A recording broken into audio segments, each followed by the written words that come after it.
اے اللہ پاکستان پر رحم فرما۔ 1.5-2 ماہ پہلے ملکی حالات کے حوالے سے ہم نے جس تشویش کا اظہار کیا تھا اور جن خدشات سے قوم کو آگاہ کیا تھا بلکہ صحیح تر الفاظ میں متنبہ کیا تھا، وہ ہمارے اندازے کے عین مطابق سامنے آنا شروع ہو گئے ہیں۔ الیکشن کے نام پر قوم سے جو بھونڈا مذاق کیا گیا، اس کے نتیجے میں جو حکومت بنتی نظر آ رہی ہے اس کا سر نہ ہی پاؤں دکھائی دے رہا ہے۔ ظاہر ہے ملک کی ایک بڑی سیاسی جماعت کے ہاتھ پاؤں باندھ کر اور دھاندلی کا طوفان برپا کر کے محض طاقتوروں کے دھکے سے جو حکومت وجود میں آئے گی اس کا لڑکھڑانا اور لڑکھڑاتے رہنا منطقی اور فطری ہوگا۔ ستم بالائے ستم یہ کہ سابقہ پی ڈی ایم کی دوسری بڑی جماعت پاکستان پیپلز پارٹی نے عوام کی حمایت سے محروم اس حکومت کے قیام سے پہلے ہی یعنی متوقع حکومت پر ایسے زوردار انداز میں لوہے کا گرز مارا ہے کہ یہ حکومت پیدائشی طور پر کبڑی نظر آئے گی۔ وہ یوں کہ پی پی نے واضح طور پر اعلان کر دیا ہے کہ ہم پی ایم ایل این کی حکومت کو سہارا دے کر کھڑا تو کر دیں گے لیکن حکومت میں عملی طور پر شریک نہیں ہوں گے، یعنی کابینہ میں شامل نہیں ہوں گے۔ البتہ تمام آئینی عہدے یعنی صدر پاکستان، چاروں صوبوں کے گورنرز، سینٹ کا چیئرمین اور سپیکر پاکستان پیپلز پارٹی سے ہوگا۔ گویا حکومت کی گورننس اور عوام کے حوالے سے مشکل فیصلوں سے ان کا کوئی تعلق نہ ہوگا۔ یہ اطلاعات بھی آنا شروع ہو گئیں کہ سابقہ پی ڈی ایم کے قائد مولانا فضل الرحمان نے بھی متوقع مرکزی حکومت سے نہ صرف لا تعلقی کا اظہار کیا ہے بلکہ گھر کے بھیدی نے لنکا ڈھائی ہے اور اپنے سابقہ حلیفوں پر کچھ الزامات بھی لگائے ہیں اور تحریک انصاف کے حوالے سے کچھ مثبت باتیں کی ہیں جن سے اس نئی نویلی مگر ناتوان حکومت کے ذوف میں مزید اضافہ ہوگا۔ تحریک انصاف نے موقع غنیمت جانا اور فوراً ایک وفد مولانا کی خدمت میں بھیج دیا۔ ہماری رائے میں اگر دونوں جماعتوں نے صرف اسٹیبلشمنٹ کے خلاف مزاحمت سے آگے بڑھ کر اکٹھے چلنے کا فیصلہ بھی کر لیا تو یہ دونوں کا یو ٹرن ہی نہیں بلکہ اباؤٹ ٹرن ہوگا۔ بہرحال دونوں جماعتوں کے اس فیصلے کے تناظر میں متوقع قومی اسمبلی پر آپ نگاہ ڈالیں تو صورتحال کچھ یوں نظر آئے گی کہ حکومتی بینچوں کی نسبت اپوزیشن بینچوں کی آبادی شاید دگنی سے بھی کچھ زیادہ ہو۔ گویا شہباز شریف کی مرکزی حکومت ہر دم پاکستان پیپلز پارٹی کے اشاروں پر ناچرے پر مجبور ہوگی وگرنہ ایک دن بھی نہیں نکال سکے گی۔ گویا وزیر اعظم صاحب ہر وقت بلاول ہاؤس کے باہر بیٹھے رہیں گے تاکہ ان کے رجحان کو دیکھ کر احکامات جاری کر سکیں۔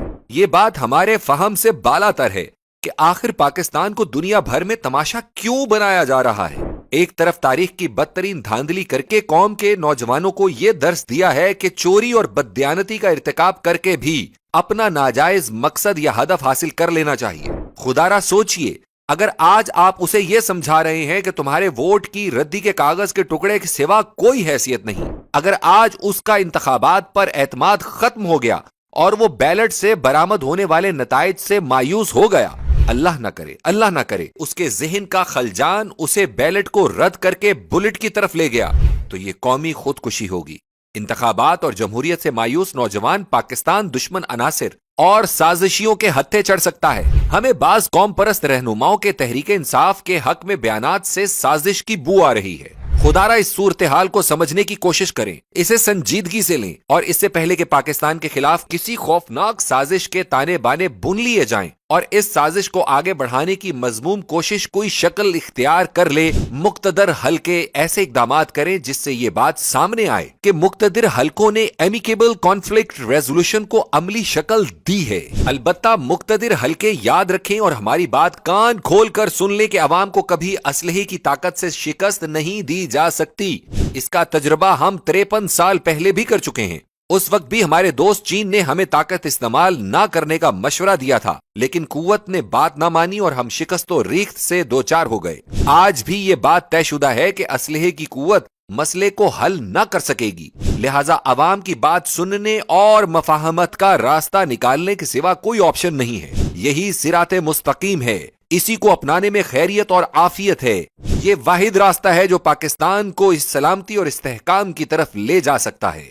آگے بڑھنے سے پہلے بدطینت امریکہ کی سازش کا ذکر کرنا لازم ہے۔ یہ سارا کھیل شروع کرنے سے پہلے شیطان بزرگ نے حکومت پاکستان کو افغانستان سے تعلقات خراب کرنے پر مجبور کیا۔ ایک طرف بھارتی خفیہ ایجنسی را اور خطے میں اپنے دوسرے ایجنٹوں کے ذریعے پاکستان میں دہشت گردی کروائی اور دوسری طرف مختلف ذرائع سے پاکستان کو یہ باور کرایا گیا کہ اس دہشت گردی کی ذمہ دار افغان طالبان کی حکومت ہے۔ اس پس منظر میں سوچئے کہ اگر پختون نوجوان مایوس اور بدزن ہو گیا تو کیا ہوگا۔ ہم خود ہرگز یہ ہمت نہیں پاتے کہ بتا سکیں کہ پھر حالات کس طرف جائیں گے۔ اللہ پاکستان پر رحم فرمائے۔ پھر یہ کہ وہ امریکہ جو اس وقت ہمارے بڑوں کا ہمدرد اور خیر خواہ بنا ہوا ہے، وہی پرانا وتیرہ اختیار کرے گا۔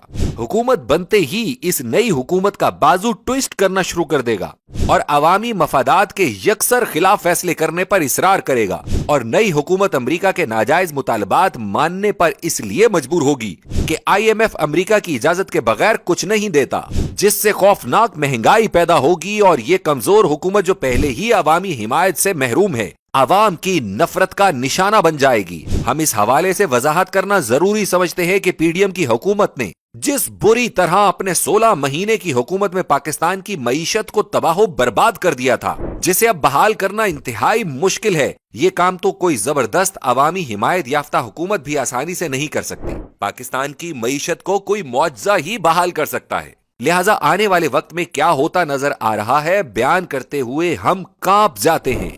صرف اللہ سے دعا کر سکتے ہیں کہ وہ ہمارے گناہ معاف کرے اور غیب سے پاکستان کی مدد فرمائے، آمین۔ اللہ ہمیں بھی توفیق دے کہ ہم صحیح معنوں میں اللہ کے بندے بن جائیں۔ اے اللہ، پاکستان پر رحم فرما، پاکستان پر رحم فرما، پاکستان پر رحم فرما۔